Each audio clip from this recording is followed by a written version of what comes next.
Start your engines. It is time to go. Hello, everybody. Welcome in to the NASCAR Pinty Series Power Hour here on G-Force TV. It is officially May 1st, which means we are now in race month. We have got 12 days to go until May 13th. That's right. The season opener at Sunset Speedway, the NTN Bearing Experience 250. We're here, guys. This is it. We are counting it down. Next week, we're hoping to put a amazing show together. A season preview with Regan McCauley, hopefully being a part of that. Grayton Bunn, hopefully being a part of that. And we'll be hopefully talking with some other people within the community, some other fans, potentially come on and chat with us and chat about the season. It is it, guys. We are finally here. The off season is about over. I expect that we're going to get some news in the coming weeks, right up to the race beginning. We still don't have some confirmations on some positions, but we're getting that way. We've still got just a couple of things that I think we need to iron out. Details on which drivers are going to be where, in terms of their schedules. Thank you very much for the comments on my birthday. I appreciate that. 32 years young today, and I really appreciate you guys tuning in. And we're gonna have some fun. Really, this is it. I mean, what's one thing that Grayton Bunn's in the chat here. What's one thing that you think that I would focus on if it was my birthday and I wanted to look at something all through the hour? Well, it's going to be paint schemes. That's what we're going to look at today. We're going to take a look back at some classic ones from NASCAR.ca. Well, we're even going to go even farther back, and that is to NASCAR. And taking a look at ZoomPix.com. If you don't know about ZoomPix.com, they've got a great array of cars, pictures dating back to 1998 in the NASCAR Series, Canadian Tire Series, and then, of course, the NASCAR Pinty Series. So we'll go through, we'll take a look at some videos. We've got some interviews with some drivers that Joel Robinson from TSN was able to acquire during some testing that took place at Sunset Speedway this past week. We'll go over some of the news and notes. Obviously, we've got some stuff to highlight. Not a ton of news this week, so hopefully we'll get a bit more confirmations on what's going to happen with 22 Racing. Obviously, we don't know 100% yet what their schedules look like. We don't have paint scheme releases yet for a lot of drivers, so that's something else that we definitely want to take a look at and see. We did get a couple of reveals as to what the cars will actually look like put together for Dave Jacobs Racing as they were testing out this week, but still lots for people to do. There's not a lot of time left, and cars need to get wrapped and need to get ready to go. So I know that there's still some people that are going to be testing this week out at CTMP. We can expect quite a bit to get done for the NASCAR Pinty Series drivers and teams. Right now, at best estimate, now this is a complete estimate. This is if everybody that I am just guessing comes to Sunset Speedway. We are looking around 20 cars essentially, 18 to 20, low being 16, 17. If, say, weather becomes an issue, I would expect that we would see that. Maximum, I'm going to say 23, 24. Not really higher than that. I don't think that we're going to see. I'm pretty sure our median is looking 17, 18, 19 is probably where we're at. Because there are so many names that we don't know what's going to take place. And when you've got a team like Josh Collins, the 23 and the 45 coming from Newfoundland, if weather becomes an issue for them, they might not make that trip. So that could also affect some other people coming in from Quebec. If Matthew Kingsbury in the 12 team, if they decide that they're going to come out and race, I haven't heard any confirmation from Darrow King Autosport. They haven't released anything yet. So Sam Fellows with Jim Bray Racing, I don't believe they released their schedule yet, what their schedule looks like. So there's still Trayton Lapsovich. We still don't have confirmation on what his schedule would look like. Kyle Steckley. So there's still names out there. There's some names that we don't expect to come out. Thank you, Rick. I appreciate that. There are some names we don't really know. Rick is in the chat here, so Rick might know a little bit more if there's going to be maybe some rental rides for DJK at Sunset or CTMP. I don't know 100%. We did get confirmation from Trevor Monahan that what his schedule looks like. It's not going to include Sunset Speedway anymore. Not going to get the car ready in time, so that they're going to start their season at Toronto, which is, I mean, that's a big deal for him as well. So Trevor Monahan is going to do Toronto, and is going to have the Oshweekend races in Delaware. So 4-race schedule for him. We got some other names that we do expect. They're still going to announce their stuff whenever they feel necessary. It's not my place to release other people's schedules. I know of at least one more Quebec driver that is planning to race at least in a couple of races out there. I don't know what that means for Ontario races. But for right now, let's take a look at some of the news that we had on the page this week.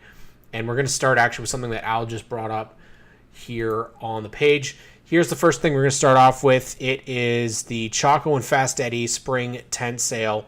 If you don't know Chaco, of course, Fast Eddie, big supporters of the NASCAR Pinty Series with the Team 3 Red. They've got a sale that's taking place at their, I believe it's their warehouse in Uxbridge, so definitely make sure you go and check it out. I'm not sure if you're going to see any racing-specific stuff there. There could be some old Jason Hathaway merch that's going to be there, but definitely check it out. It's May 4th. It's really the whole weekend. So May 4th to May 6th. You've got, Thursday, Friday, and Saturday. Pretty much the afternoon to the evening. 3 days only, like it says. Check out all of their stuff. Pretty good prices for some of their stuff that's going to be made available.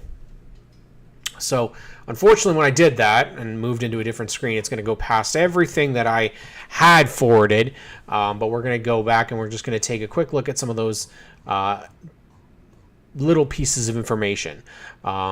Because there's little things that we want to add to the conversations here. So, continuing with our information that has come out, we did get to see a new look for the 24, and this is not a 22 racing car. For the first time in a while, actually, the 24 will be under the Dave Jacobs Racing banner. It is going to be with a Mustang. So what's the first thing that we're going to say is a little bit different this year is that these cars, they're going to use Mustangs on ovals and on the road courses. So it looks like the Fusion is officially out. I don't know of any other team that is running Fords right now. The only ones that maybe you'll see would be Simon Dionvien, although I believe he has been running a Dodge. So we'll have to see. Perhaps his oval track car is the Ford, but as of right now, don't expect that there is going to be many other Fords out there. Unless there is a significant change. We haven't really heard much, and we haven't seen much. So a lot of stuff being left right till the end here. But as we mentioned, Joel Robinson, producer for TSN, puts the broadcasts together and does an amazing job with our race broadcasts. Was able to get some footage and get to speak with some of the guys out at the track testing for Sunset. So he was actually able to talk with rookie drivers here, Thomas Nouveau. If you don't know Thomas, he'll give you a quick little video here from Joel Robinson. We'll see if we'll get hopefully the audio works for you guys and you'll hear it nice and good here. With Johnson's Rookie of the Year, Thomas Nouveau. Thomas, tell us about, this is, you've been in a stock car before, but tell us about your test here today with Dave Jacobs Racing.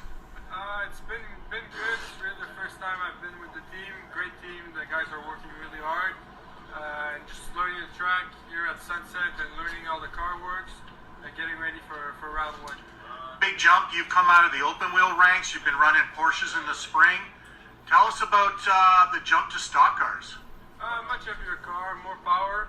but it's really fun to drive, and I think it's going to race really good. So looking forward to the full season this year. So again, that's Thomas Nouveau, and Thomas is coming from the open wheel ranks. He has been in part of the Road to Indy program, and he is also participating actually in the Porsche Carrera Cup this year. And Dave Jacobs Racing, if you aren't aware, of course, is one of the best teams out there. Engine Ranger won his first championship with this team. It's actually first 2 championships with Dave Jacobs Racing. And he wasn't the only one out there. Alex Gannett was also out there, and this is a big opportunity for Alex with the Moto Limite team, switching over to being part of a Chevrolet team this year with Team 3 Red. Now this is a big move, I think. We haven't seen Gannett full time in a season. He last year was only part time in the 39 and on the road courses only. This is I think a better fit for him personally. I think him being the main focus. I'm not saying that Dexter and Wallace aren't, but having a flagship car like the number 3, this is a big deal for him. Taking over that legendary ride, I actually think is going to be a pretty good move for them. And Alex, after the year they had, unfortunately Brett Taylor struggled, and then they didn't fill out the car for the full season. So there does appear to be some change here.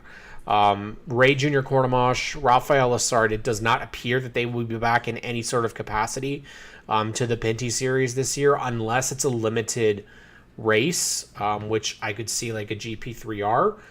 But as of right now, there's been no indication that we are going to see either one of them, which is disappointing. I think Rafael Lassard definitely is a talented driver. But as of right now, there's been no sort of indication that he would be back in any sort of part-time or full-time capacity. So I know he's doing late models out in Quebec, but in terms of a full-time Pinty's ride, it does not seem evident that that's going to happen. Other would be Jake Sheridan. No indication that he would be in the 3 car. He did run at Delaware last year.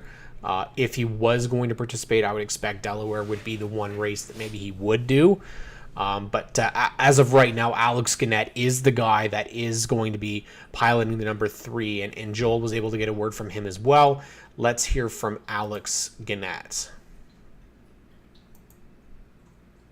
Is having a car built this year. Tell us about Grandpa Gannett and his endeavors for 2023. Yeah, my grandpa's giving another shot at it.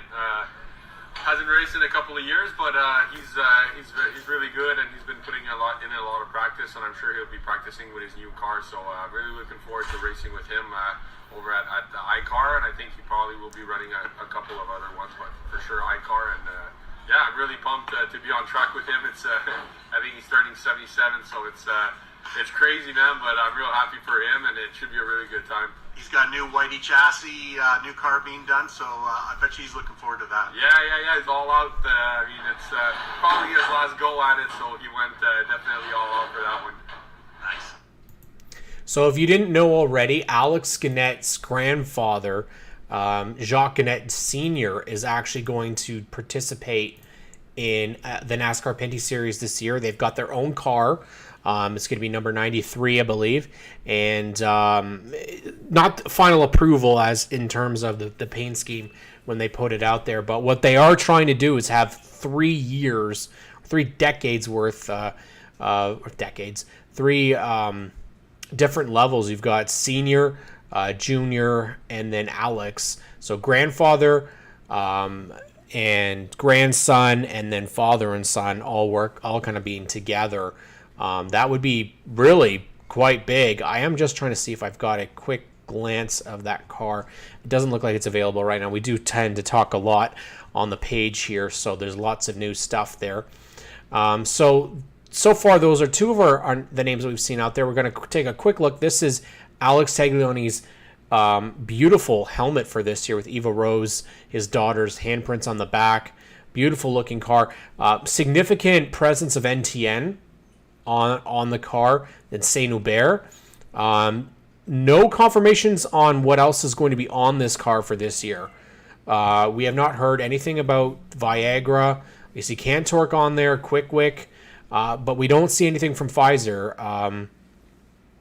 No EpiPen, and no Viagra. Now, it could just be a choice not to have that branding on this car, but on this helmet, but that's something that's very interesting to see. You see Quick still part of it, Cantork, Saint Hubert, Tag Autosport, Tag e-karting.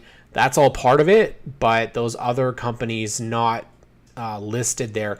And it's very possible that's just for what he's signed, personal deals perhaps, and they might not have been approved to be on his helmet, or he didn't want them on the helmet, something like that.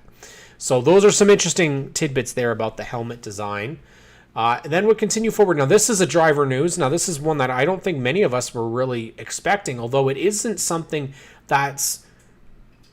it doesn't make sense. Like, it's something that makes quite a lot of sense, actually. And this is Simon Charbonneau, who's going to drive the number 88 Chevrolet here. This is, it doesn't mention the team, but I'm curious if there's a relation to Kevin Lacroix, perhaps. Even though this is a Chevrolet and Lacroix, it appears, is still going to be driving a Dodge this year. The Transgestion, I guess, is going to sponsor him. But you also see Napa Auto Parts is listed here. And Napa is also obviously the primary on Kevin Lacroix's car. So perhaps there's some sort of a team effort there. We do know, I believe, Serge Bordeaux in the 55, they had some sort of partnership with Kevin Lacroix. I could be wrong, but my understanding was that there was some sort of a partnership there. So this is the 88 there. They're only, so far, it says only going to be racing at CTMP for the first race. So we don't have any confirmation about them potentially doing something else, but it says I will do my first races in NASCAR Pinties. It could just be a translation error there where it is just one race that's going to happen. But where Charbonneau comes from is the Sentra Cup. And the Nissan Sentra Cup races typically the same weekend as the NASCAR Pinty Series at CTMP. So this is a natural fit. And I absolutely love seeing something like this. I still would love to see Valérie Limouget have an opportunity to come in and be in the NASCAR Pinty Series as a top female driver. I think she would be a great fit.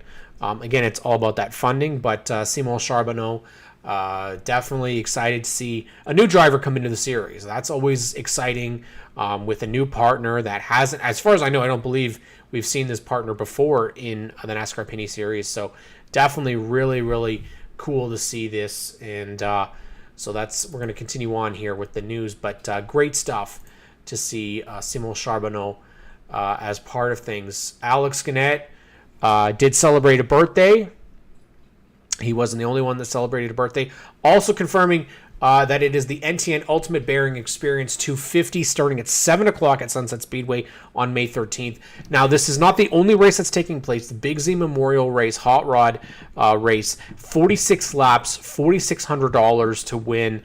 Is attracting some big names. I believe names like Amanda Balson are going to be part of that. Tyler Hahn are going to be part of that. Paul Sr. part of that. Tom Walters be a part of that. Steve Book, more than likely, Rob Bromley. So most of the heavy hitters we expect to be as a part of this big memorial race. If you don't know Bill Zardo Sr., a legend across Ontario, a legend across Canadian racing, and unfortunately he passed away a couple of months ago.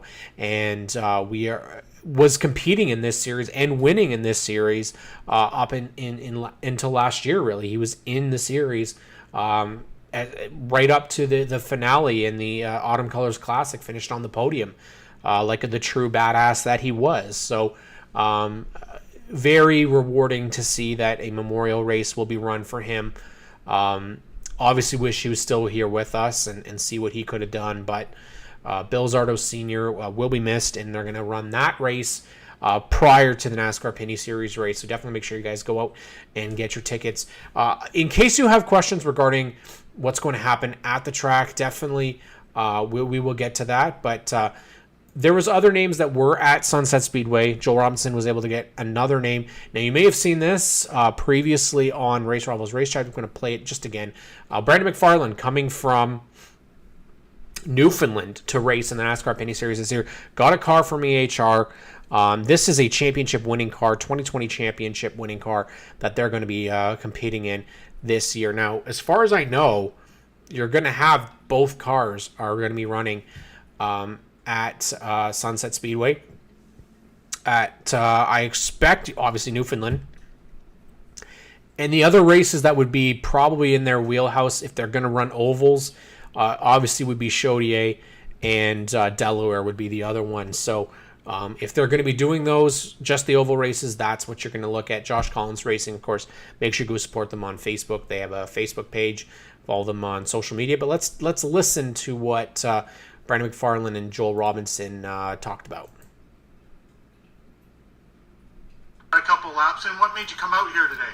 I was on a trip here, so we wanted to run some laps, and we got this car here from Jason, so just wanted to get a little shakedown and see how the car handles, make sure there's no oil leaks, no issues. So we had a decent little test for what we had for the weather and the conditions, so I'm happy with it so far. So a couple laps in with the EHR guys. What are your plans for this year? I know you've bought the car from them.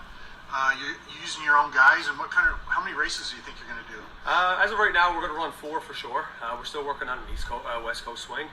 Right now, we're just going to stick with oval, work on the oval program. Hopefully, build a decent oval program. Then we'll look into doing some road courses and things like that as the years move on. But as of right now, I think we're just going to run some ovals. And is Josh going to run the other car you had? Yeah, Josh is going to run the other car. So I believe he's either going to be the 45 or the 56. So as of right now, he's going to run the same ovals that we're going to run. We're working together as a team. But as this year, it's going to be ovals. What'd you learn? It's your first time here at Sunset. What'd you learn? It's a super tight track, and like we were talking about earlier, you miss the groove or you come down a little bit on entry, the car gets super tight. So just figuring the track out. I really like it. It's going to be fun come race day. You excited about going back home and running another 300 laps at Eastbound? Yeah, absolutely. I think this year now, especially with this EHR car, we should have a really good car for the race, and hopefully make the fans home proud and represent Newfoundland well when we get back to the East Coast. I absolutely love this. I mean, this is exactly what the series needs. It needs its home stars. And to see this happening, I'm so ecstatic for Josh Collins and Brandon McFarland, some of the great people here. And there's amazing fans out in Atlantic Canada, so congratulations there. This was the Jacques Scanette senior car that we're talking about. He potentially, again, like I said, we're looking at a couple that you said for sure iCar. Alex had said, so it's going to be a grandfather and grandson racing. 77-year-old Jacques Gannett Sr.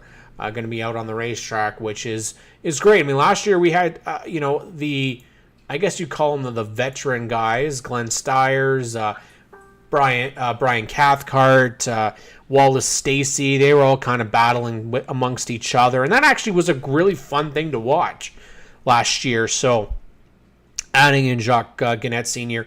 Should be a lot of fun. So congratulations to him as well. It's a good-looking car. I like the colors on that one. Next up, we obviously got to talk with JP Bergeron, the lead driver now at Dave Jacobs Racing, the most experienced of the two, as Thomas Nouveau comes in.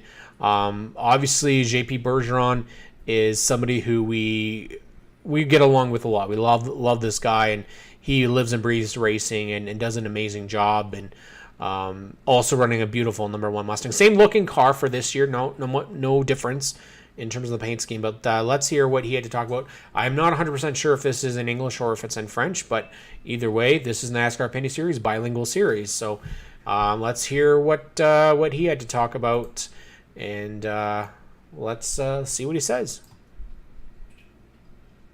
De Sunset Speedway pour nos premiers tests de la saison avec notre Ford Mustang Rousseau Métal Prolon CTSR ici à Sunset. Donc la voiture va quand même très bien pour les tests. L'année passée, on a eu une saison plutôt difficile. Cette année, on rentre quand même avec beaucoup de confiance. On vise un top 5 au point au championnat overall.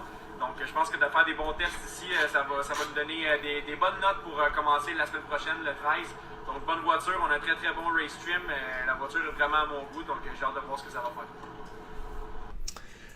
Well, you can never count out our man here. Definitely JP Bergeron is somebody I think we're going to have to watch this year. Getting the car ready for race setup, doing a couple of laps. Very happy with the test they did.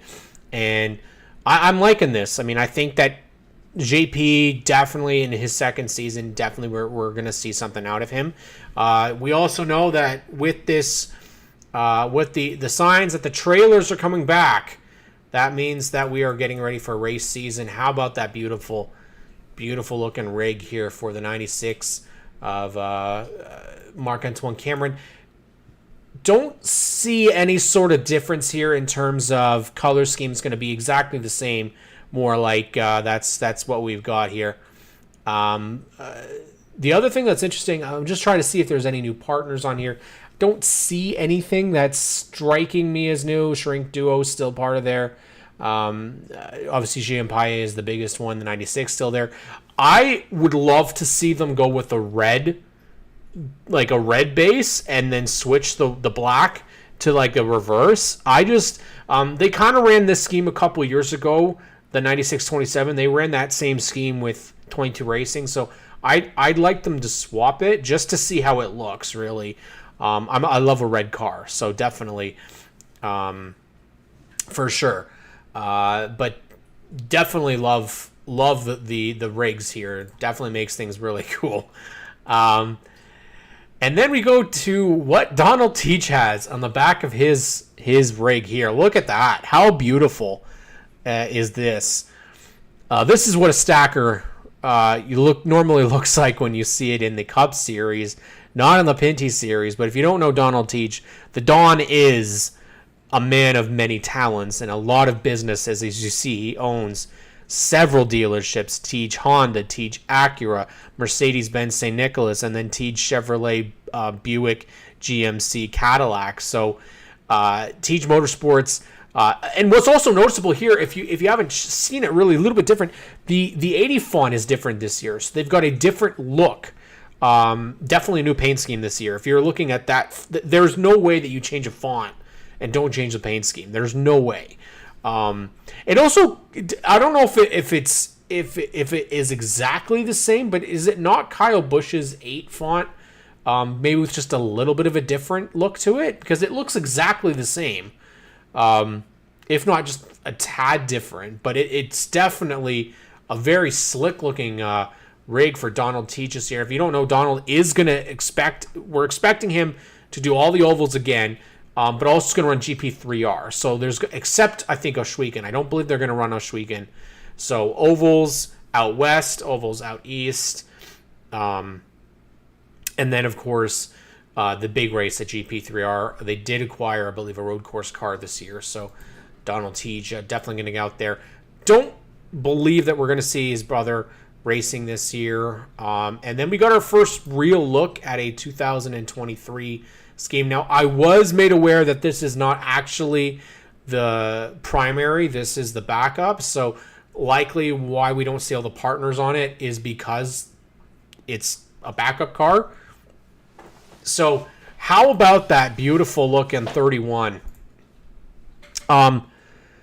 Man, I thought their car last year was really good, but this one looks a little bit better. Now, actually, what I like to do when I see these cars is look at contingencies as well and see if there's any differences. Well, for this year, not so much in terms of differences. The top three that we see, JE Pistons, Comp Cams, Safety Clean, those are typically there. Obviously, General Tire will be there. They've got a NASCAR 75 decal now that's been added for this year. E3, Mobile One, Jostens, PFC, and Leland all return. Newfoundland and Labrador, it is switched now. That's no longer just the come home tour. It's now just switched to the tourism of Newfoundland and Labrador, so absolutely love that. Lincoln Wilders, I believe this is a return.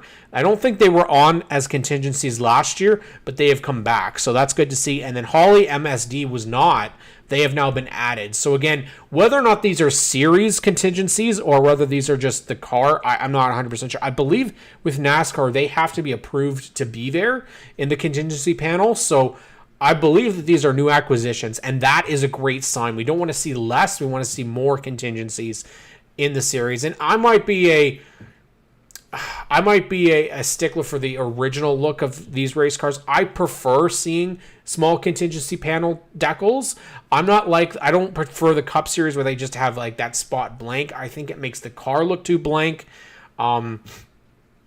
So having that spot filled out, and then having the number on the door, obviously, I favor that any day of the week. So definitely a beautiful looking number 31 MBS Motorsports car. Of course, you can catch them on Facebook. They are across social media as well.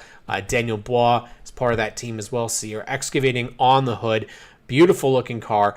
And one thing that I liked about MBS is that they did switch it up this year. They didn't stick the same scheme on the back end. It was a lot of work, I think, to have all those individual Canadian flags or just maple leafs on the back of the car. So having something that is just a black back to it is really nice. Now, whether or not this is going to be the case for the primary is hard to say, but definitely you're going to be able to see this car on all the road courses this year. They are going to be taking that trip to GP3R and iCar is what it sounds like, but they are going to race at Sunset Speedway with their oval car. Doesn't sound like right now we're going to see them at any other oval race. The only possible other race would be Delaware, but the jury's out. We don't know 100% they're not 100% sure if they're going to commit to Delaware right now. So that's a good look at the contingency panel. And then, of course, this beautiful new paint scheme for 2023 with Daniel Bois. Absolutely love this for MBS Motorsports. Absolutely, they're great, and love those MBS boys. Great people, and a great crew. Rap Force did an amazing job on that. If you're in Quebec, you can look out May 5th to 7th at the Quebec Fair Center. There is it's the Salon Autosport de Quebec show. It is held this year with NASCAR Pinty Series content. Andrew Ranger, JP Bergeron, LP Dumoulin, JF Dumoulin. A lot of the Quebec contingency is there. So definitely make sure you go out there and support them. And I think this is great to see, again, a NASCAR Pinty Series zone at this car show, which was sadly missing at Motorama this year. You see this big hauler for WeatherTech Racing with LP Dumoulin's car there, JP Bergeron, multiple cars actually for Prolon. Their late models are there, but having an actual NASCAR Pinty Series zone, hopefully we'll get that back at Motorama at some point.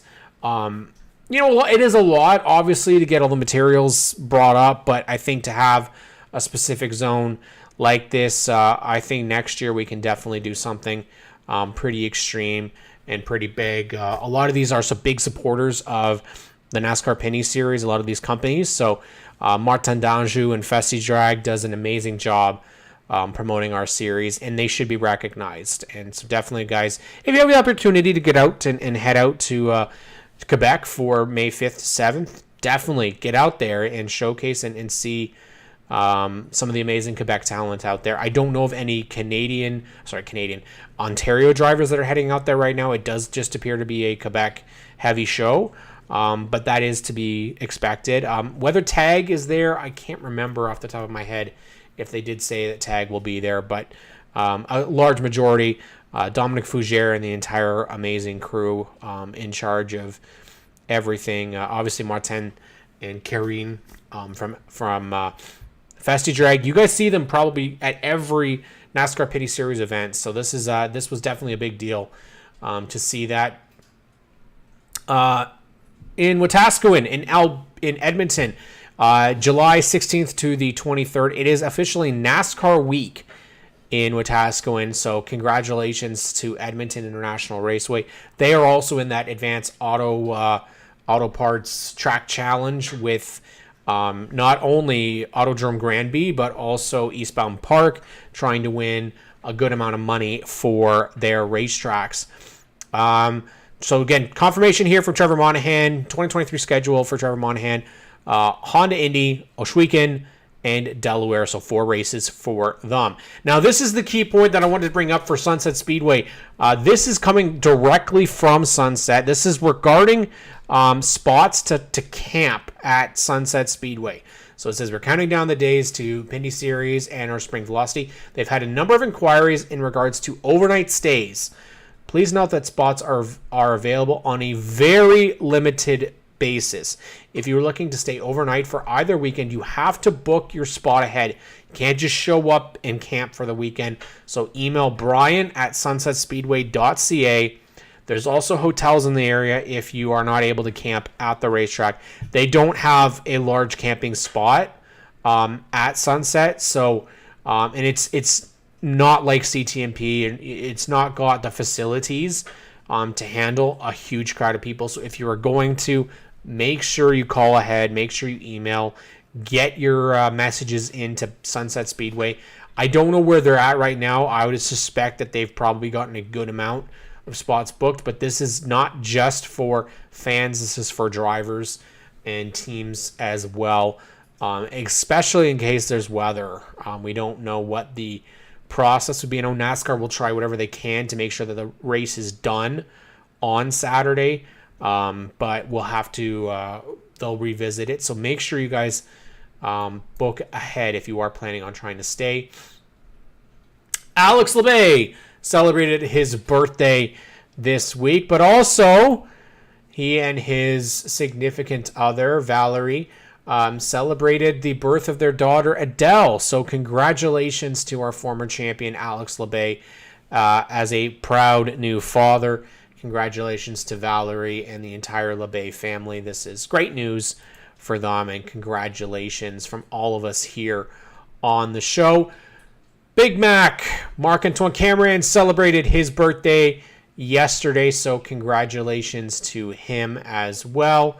Got some countdowns from people looking, obviously, birthday messages here, and just some other fun stuff that's been posted on the page. Let's take a quick look at your Oshwika notices one more time here. It's your VIP packages, which are available right now. $95 for two for your both days for your Freshman Dirt Classic and the Pinty's 100. That's both races for $95, 2 nights of NASCAR Pinty Series action. You can contact the number on the screen here, 905-741-2631, or email Lori_Gregory at rocketmail.com. That is for your Pinty's Series packages, but it is not the only ones taking place at Oshwegan Speedway. You have a large amount of racing for the Speed Week Super Pass that is available all 5 nights with pit access for only $125. Tons of motorsports action here, with Monday and Tuesday being your highlights with the NASCAR Pinty Series, Sprint Car Shootouts. You also have the Action Sprint Tour that's going to be taking place. Flat Track Canada's there on the weekend. You have the World Series with micro sprints and karts. Lots of amazing stuff taking place during the weekend. So definitely make sure you guys get your stuff booked and get your tickets ready, because it's going to come quick and you don't want to be left out of a opportunity to see the NASCAR Pinty Series on dirt 2 nights in a row. Definitely make sure you also get if you're going to camp, make sure you pay and get that handled as well for advanced camping, which is available. So we've obviously been talking quite a bit so far in this episode about all the news that's taken place, and we don't even have significant news in terms of what's going to happen with some other drivers and teams. We still have names that are not confirmed 100%, but I have compiled a list for the first 2 races of the season. Now these are speculative, okay? There's not 100% proof to these. There is still a lot of stuff that needs to be confirmed here. Okay, so we're going to take a look quickly at what we've come up with. Okay, so it might not be too easy to see here because the screen is just a little bit too small. I'm going to see if I can just bring that a little bit bigger. Yeah, we'll make that a little bit bigger. Put that around me. So this is, again, speculative. This is what we're thinking is going to be the fields, okay? Now, there's a lot of TBCs here, and TBC is the to be confirmed We don't have confirmation 100% on people's schedules, but when you look at what would make sense, okay? Now, the biggest question marks right now would be Gary Clute, Brian Cathcart for Sunset. I don't have any knowledge that either one of those guys would actually come back and race at Sunset this year. I think if Gary is going to run full-time again, obviously he would, but we don't have confirmation that he's going to run full-time this year. So he does have a young child at home now, so it seems unlikely that he would do a full season.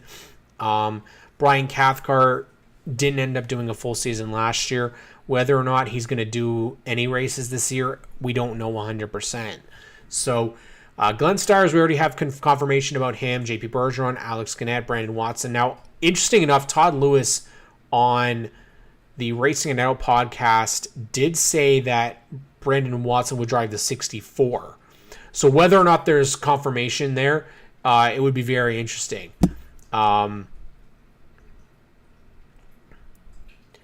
So right now, we've got DJ Kennington, Alex Tagliani, those ones we expected. Trayton Lapsovich, that's the one that we're not 100% sure on. Funding seems to be the main name of the game there. And it's really tough to see that a guy like Trayton Lapsovich, we don't have confirmation that he's going to run for any races right now. There's been no announcement. I know they're looking for partners, so definitely if you guys know a company or if you want to reach out to a company, that would be the thing to do. Kyle Steckley, again, we don't have confirmation on him, but I would think that the races that he is going to do likely would be ones that do not conflict with an APC series race. And I would expect that he's going to do multiple oval races, multiple road course races. He had pointed out getting a seat for road course races, so clearly there's no other series that he competes in that does that. So, and do I think he'd go to GP3R? I don't see that. I don't see iCar, but I do see like a CTMP. I know he was testing there last year, so that would be somebody I could definitely see. Brandon McFarland. The asterisk beside the 23 and the 45/56 is if there is any sort of delay or weather or parts issues or any of that sort, because they do come from quite a ways away. So I'm not 100% sure where they fit in that. Thomas Nouveau, we know, is part of the schedule this year. He's going to be full-time aside from Eastbound Park.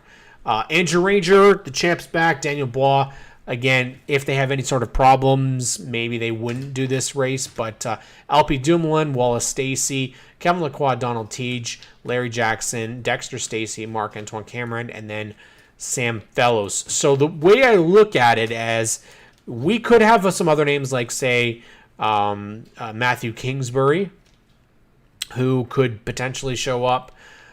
He's the only name I can think of outside of the regular names that would come in. Now, we always do have some surprises that we weren't aware of. I'm hoping for that. I'm hoping some people show up on the entry list that maybe we weren't expecting, like a Brent Weller or a Mark Dilley or something of that nature, where we don't really know what their full plans are. Sam Fellows is one of those names. Jim Bray, they don't typically announce right ahead. I don't know if Sam would be back, and if he is, if it's a so Sam is back, but it's only a part-time deal, would he do ovals or would he do road courses? I feel he would do road courses, so that's where I kind of put him as a TBC. Not 100% sure. Same thing we go into the CTMPs. We're looking at I think 17 to 23 potentially. Max would be 24. I can't see much more than that at Sunset, and I don't think we need much more than that at Sunset. You don't want it to become a wreck fest either. 30 cars at Sunset would not work. 25 would be okay, but we've seen in the past these races can become a big wreck fest, and I don't think we want to see that first race of the season. So whether or not there's going to be some other names that pop in here, I don't know. But these are the ones that we're going with right now. So 23, maybe a rough estimate for the first race of the season. Second race of the season, CTMP is always a lot easier because they tend to have a lot more guys that'll run 1 or 2 races a year. So we got the main guys there. You got Peter Kloot or Ryan Kloot in the 6. You can typically expect Kloots will be at CTMP. LP1 Tour, I'm putting in here no confirmation, but the 13 car is still prepared and wrapped in Dumoulin competition. They do have that car featured. It is there. It hasn't been taken apart, and the wrap hasn't been taken off of it. So that's really kind of where we're at here. Trayton again, Kyle, Thomas, Simon Vienne. I think I saw him talking about the season beginning at CTMP. So it would be great to see the 37 come out and race in at CTMP again. I think he was going to last year, and I don't believe he ended up going out to CTMP. Brent Weller typically does run there, so I put him on this list. David Thorndike is the question mark. Promotive Racing, he was going to race. They got a new chassis. He was going to race at CTMP last year, but unfortunately he had to have surgery. He had heart surgery, so obviously he was not able to race. And they did mention about him coming back and racing in 2023. So guess as good as mine whether they'll be there. But this would typically be a race that we would see them. Again, Brian Cathcart, Jocelyn Facteau, we do know that their plans are to be out at CTMP. Simon Charbonneau, Stacy Fellows, this would be a place that he would race. And Matthew Scannell typically always runs at CTMP and normally runs really well. We had him on the Stickers and Scuffs podcast, and that is part of their plans, is to do CTMP, Toronto, GP3R, iCar. So the road course races. Other TBCs I've put, even though some of them seem kind of unlikely by now, TJ Renamoto, Mark Dilley, have not heard anything about those guys. There's been rumors about them not coming back. It's not my place to say whether those rumors are true or not. I don't know. This is the thing is, rumors are just that. I have learned in the several years that I've been a part of this series that people will tell you one thing and then it like changes the next day. So I'm not going to count either one of those guys out completely for a race this season. JF Dumoulin, I would expect him at GP3R.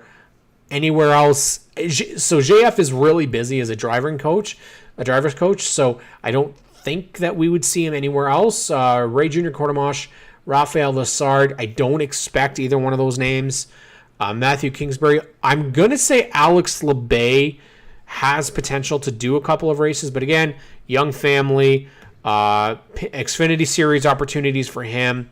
And then the Jim Bray 56, I don't know if they have another car anymore, whether that car has gone to be one of the number 98s for Sam. But as far as that's kind of the names that I know of. I know of at least one other that's been talked about. Whether or not it's going to happen, you never know. So again, the hope is that there are some other names out there that we haven't heard, that have been discussed, other names that are waiting to be released, which is always possible, like a Ray Morneau Jr. or Justin Arsenault, Jake Sheridan. Some of those names would be kind of interesting to see whether or not that they end up doing it. I would love to see a Ridgeline Lubricants step from the APC series and with Josh Stoddy do a race. They're very big into motorsports right now, Ridgeline Lubricants, in the IndyCar scene. I think they've done some NASCAR as well. But that would be somebody else that I'd be definitely looking at. Obviously in the APC series there's lots of great names, but it's all about the money, right? So this is kind of what we're looking at right now. I would think we've got a good amount of stuff, good amount of guys and gals, because we've got Chantal Kalik out west that will be participating this season. But we've taken up most of the time here on the show, which is actually great because it did appear to be lots to talk about. But I did want to get us to go in and check out this website right here. This is ZoomPix. Now, if you don't know ZoomPix, ZoomPix has obviously pictures and lots of great ones. And one of the things that I really love about motorsports, yes, is I love to collect. I love to collect motorsports memorabilia, specifically die-cast cars. And I've been on a mission to get as many Canadian cars as I can. Now, I'm kind of stuck right now. I don't know if there's any more that I can get right now. I'm searching for a Mark Dilley 64 and a Cole Pearn 24 right now. I know of somebody who has at least the 24, who I believe we've worked out a deal for. But mostly all the other ones I think I've got accounted for. I really wish there were more that were made. And this goes to the 22 for Scott Steckley and DJ Kennington, and there's a lot of names that I would love to see, not reproductions or not somebody's own custom, but like an actual production of that car. So we've got a couple of years to choose from. We got like 98, 99, 2000, 2001, all the way up. And that's what I love about finding sites like this, is that you can find paint schemes from the entirety of this series. I think the only season that they might not have a ton of, I believe there was one, is it 2000? Yeah, 2011 is they've only got one at CTMP, but like you go all the way around and they got tons for all different types of series, which if you're a paint scheme guy like myself, I love looking at all these classic ones. So I'm going to go with, I don't know, something about the Mosport ones. There's going to be some great stuff there, but why don't we go, since it's I don't know where we want to go here, but let's go with Barrie in 2007. I miss Barrie Speedway, so very tight one. Let's take a look here. So we've got that BDI. See, what I loved about these cars was just the look of them. Now this if I had a car that DJ Kennington could have again, this 17 look as the Charger, you got 39 there. Dickies was part of this series. Love to see them back. Home Hardware, well, of course. I mean, the one thing I love about these cars is when they do something like this. So perfect example was the 39 did this, which was a similar paint scheme to the 18 of Chad Chaffin when he had the Dickies Dodge Craftsman truck, and they had basically copied the scheme right over. Same thing here with the Casey Kane-esque number 9. Now this isn't the best picture because it's actually showing the number 9 car that's hit the backward, the entrance of the pit road here at Barrie Speedway. Probably my favorite Mark Dilley paint scheme is probably this one. I love the 64s, but in terms of like bringing that NASCAR-esque just quality to it, I always loved seeing cars that looked similar to their NASCAR Cup Series counterparts, and this would be one of them. It is exactly what it is, Owl. It is a partnership with Dodge, and they basically did a copy of Casey Kane's scheme. Casey actually came up and was at, I believe it was we used to have the NASCAR Speed Park in Vaughan Mills Mall, and I believe Mark was there with this car, and Casey Kane had come up as well as part of the Dodge partnership. And in multiple years, I believe that he had this. He had the 9 scheme for several years. The Allied Steel Buildings, the Charger. I still, again, we work up in we've got these old school Chargers actually still racing in Ontario. We actually, Kevin Trevlin, who's a former CASCAR Series driver in the Ontario Sportsman Series, is still driving a Charger, and it still looks like that for sure. I wouldn't put it past them probably trying to get Casey in the race, Owl.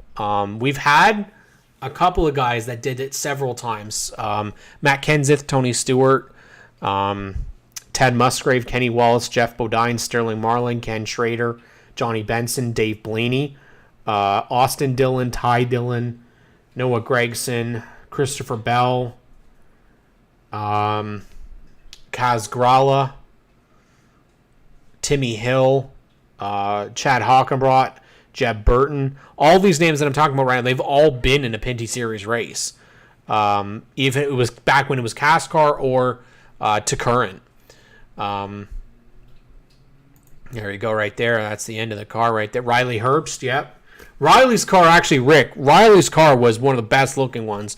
And I still want to see Monster Energy come into the NASCAR Pinty Series. The fact that they're in every other series is one thing, but the fact that they're not here, and I think, like, if there's a guy to get behind, Trayton Lapsovich is the name. Like, you trying to get Monster Energy under the name of a guy who has extreme talent and would be fitting right with their other, like, I'm sorry, if I'm going to put Trayton Lapsovich against Riley Herbst, I personally believe that Trayton Lapsovich would supersede him, but that's just my belief. Jason, first off, I love this. Technically we don't have Toyotas, but the mold, as far as I'm understood, Monster and Fitzy, there you go, Rick. That's $1 million deal right there. I'd say, like, yes, we can't get the Joe Gibbs, true, but at the same time, Toyota could potentially bring in other partnerships. So if you look at Vienne's Canada, or if you look at Don Valley North Toyota, they've been partners with the Truck Series because there is no Toyota partner in the Pinty Series. So that's where there could be some good there if we were able to get some crossover. Now, you bring up a point where having that Cup influence isn't always a bad thing.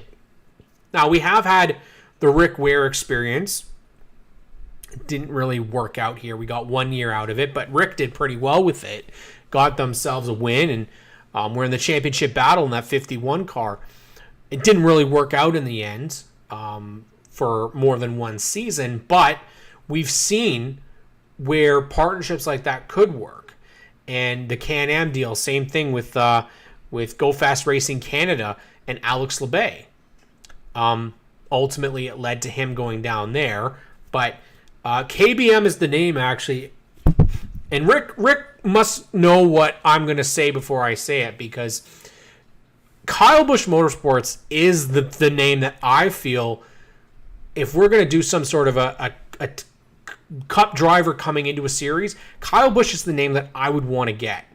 He's got the deal with RCR now, so he's big with Chevrolet.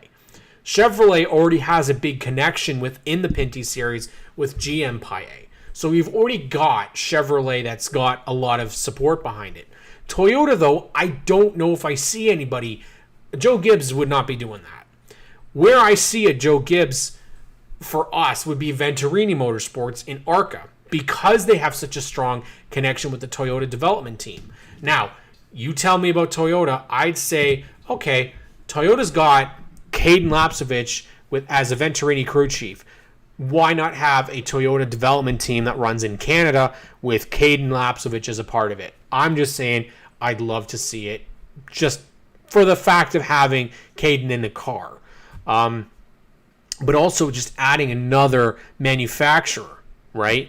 Yes, it's absolutely true, Owl. That's personal stuff on the other side, right? So it's not, that doesn't have anything to do with the actual team, right? We were an offset of Rick Ware Racing, where I believe it was more or less the name was being used, but the actual team was being operated here.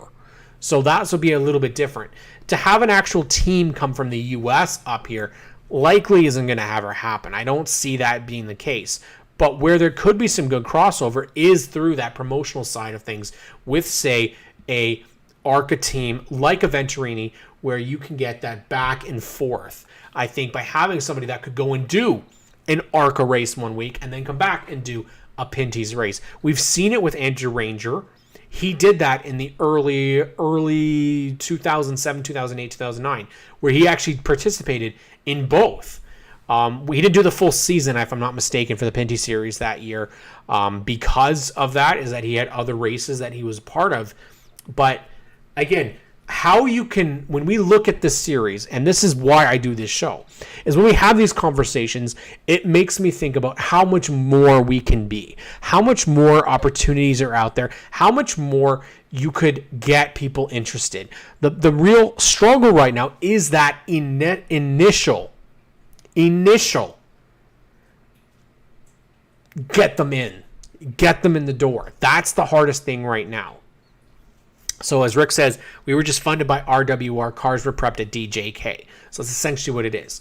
Owl says, so what car do you think Toyota would use for the Pinty series? I would say it would be the Supra, because I think if we're going to compare, I think they see them as comparables. But as Rick says, they've already built the Camry. So I personally don't really like the look of the Supra. I actually prefer the Camry, which might be an unpopular opinion. But you also have to think about this too, is that Dodge is not going to be making we're not going to get another model as far as I know. Maybe Rick knows something other than me, but they're going fully electric Dodges. And so the Challenger, I believe, is it. Like, that is the last inkling, unless maybe they do like a Hellcat or they give us like an old Chevelle. Like, I know they got the new Chevelle. That would be pretty badass if we had the Chevelle bodies, but I don't know where else they go from here. I think the Camaro is still pretty fresh in the series. Mustang is still probably the freshest. If Camry were to come in, my understanding is they still have to get approval from Toyota to do so, approval from NASCAR to do so, and there has to be a team that is going to use it. And right now, I don't know if there is any team that is interested in running a Toyota.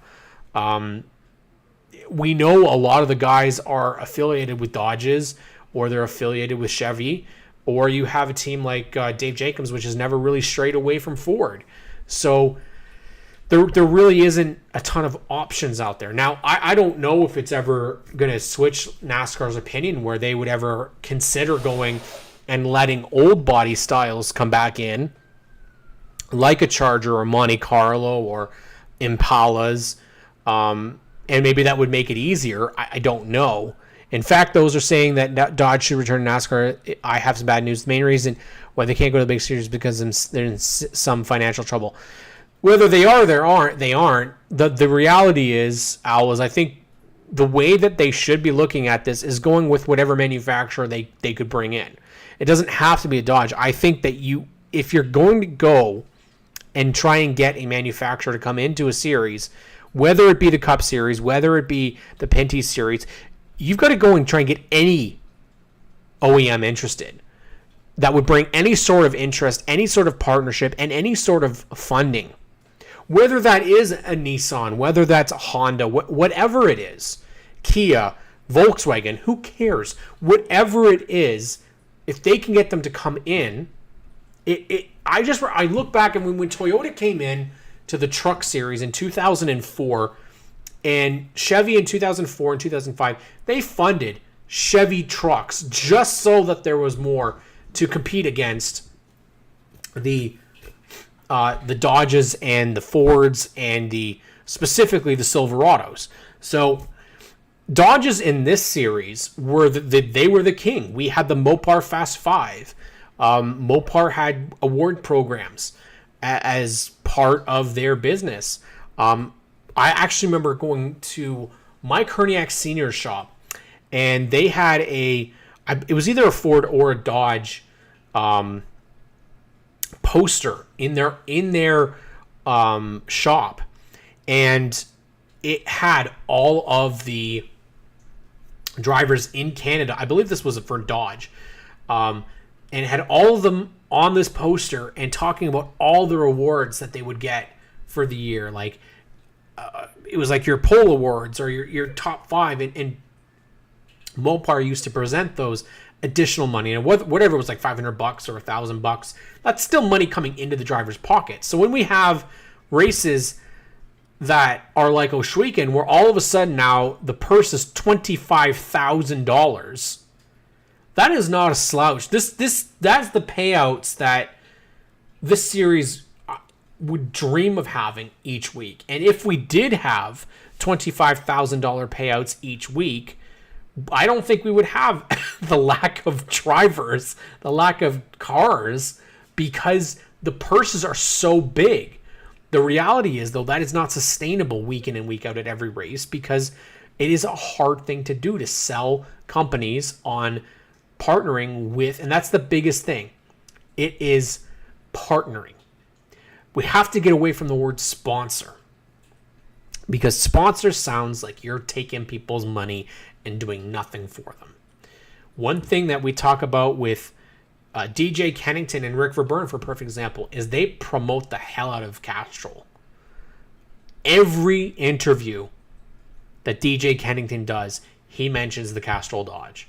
He thanks Wakefield. He thanks Castrol. Never, ever, ever forgets it. Rick says that was the case through 2019. It ended when Mopar left. Exactly. So when Mopar leaves, the money goes. So if you all of a sudden put that out there and say, hey, Toyota, we'd love to have you. Nissan, we'd love to have you. And Nissan all of a sudden says, oh, okay, well, we want to pay an extra $500 to a drive if our drivers beat the Chevy drivers. You know, maybe we get some interest from Chevrolet Canada or Ford Canada. I know that there's been some rumblings on Chevrolet. But again, it's a hard sell, because a lot of the OEMs are getting away from gas vehicles. They're getting away from that and trying to do hybrid or trying to do electric vehicles. And the reality is, motorsports is not going to work in Canada if it's going to be electronic. If it's going to be electric vehicles. It just isn't. The sustainability is not there as it is. And I think if we were going to take the Pinty series and go fully electric, we would have a lot of troubles. Because I think the costs would, again, skyrocket. And they're already really high as it is. So the more that we can continue to bring more interest in here, it doesn't matter what make it is. Now, obviously, if you come in there and all of a sudden we've got guys driving around in VW bugs, maybe it's a little bit different. But I think at the end of the day, I absolutely think that take whatever you can get, really. If it's Dodge, if it's Ford, if it's Chevrolet, Toyota, Kia, Mitsubishi, Subaru, it's very difficult. And personally, I believe that the course of action would be to do like a hybrid, a bit of both, not fully this and fully that, because I think we know that in Canada specifically, weather is a factor. And if it's really cold out west or really cold out east, electric is not going to sustain when you get up to like -40, -50 degrees. It just isn't. So hybrid, I can definitely see that working. Whether the race cars would ever go on like a battery power, I don't think so. I don't know what we do. The problem is it's tough, right? Owl is that I don't know if whether Canada has the sustainable infrastructure in place in racing for that to take place. I don't know if there's enough investment there for us to take that massive change or massive gap, really, and change it. The only benefit right now is that our season is not very long.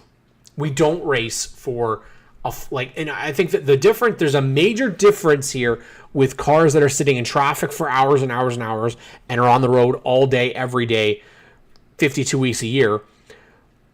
There's a big difference between that or race cars that are on track for an hour to 2 hours, 4 hours max every other weekend for 10 weekends. Very different. Very, very different. Even on news tonight, guy bought his wife a Volvo Electric to work in Barrie. Sadly, learned it tops out at 225 kilometers, and it's just over 200 door-to-door. So after all that, she reverted back to gas. Probably the way that we would see it. And like I said, I don't. There's too much struggle right now within the Canadian motorsports scene when you've got a lot, they have a lot on their plate right now, and that's why we do shows like this. Is we want to talk and share our experiences, share that there's so much more benefit to this series right now. This series, when I think about what it's done for me, this is my series. Cup Series it's not mine. This doesn't feel like my heroes. They're heroes, but they're not my heroes. Thank you, Trayton. I really appreciate that. These guys and gals are my heroes because not only do they have to go out and race, but then they also have a real job that they have to go and do. There is a major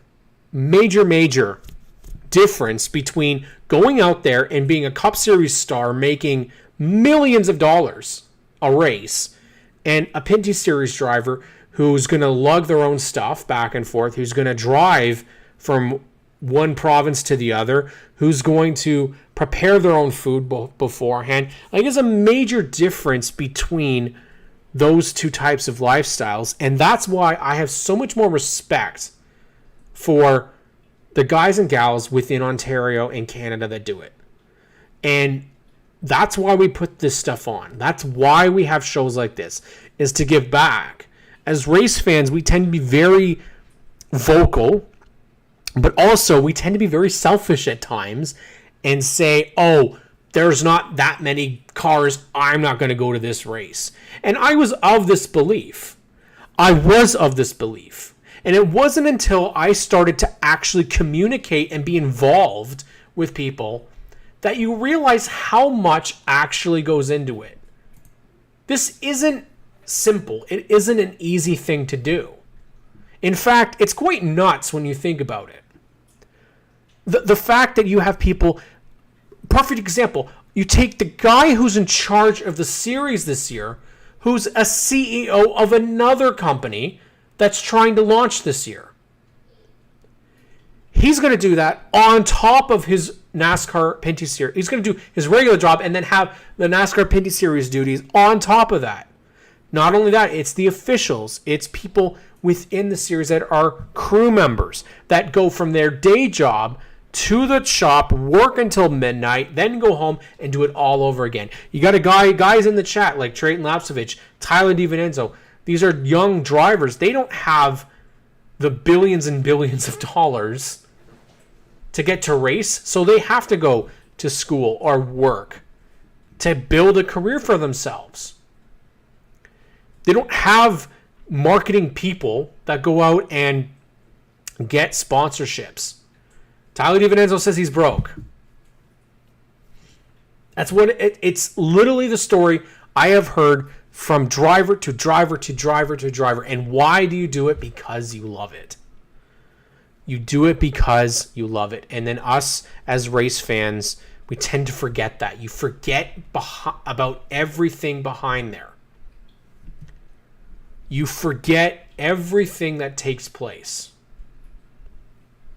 And it's so easy to do so because we're so used to complaining about this and about that, right? So then all of a sudden when you talk to a driver at the racetrack and you hear how much they're struggling, but then you go out and you see them win or you see them place well. I mean, having conversations with Larry Jackson talking about how he just wants to buy tires. You just want to buy tires and then goes out and gets himself an 8th place finish. And you go, you know what? That's an awesome, awesome feeling. When you go and you see a guy like Trayton Lapsovich beat Stuart Friesen in the dirt race. And you go, wow, what a great feeling that would have been. It is absolutely the best. Getting involved in the motorsports scene, get to learn a little bit more about it. I want to thank each and every one of you guys that tuned in to the show tonight. Absolutely a blast always to chat with you guys, talk about motorsports. We are under 2 weeks. We're going to be at Sunset Speedway before we know it. And it's time to go racing. And not only that, we get the APC Series race the week after at Sunset Speedway. We'll be at CTMP on the Sunday. Tyler DiVincenzo in the chat will be in the APC Series event, which is great to see. Glad to see him back. It's been a while, so hopefully we'll see that, and we can catch it here right on GeForce TV for the APC Series all season long. But very, very excited for this season. Thank you guys. It's been a great 32nd birthday, and we're ready to go racing in 2023. I want to thank you guys all so much. Have yourself a great night. If you haven't already, give us a thumbs up, subscribe to the channel, and we will catch you all next week here on the NASCAR Pinty Series Power.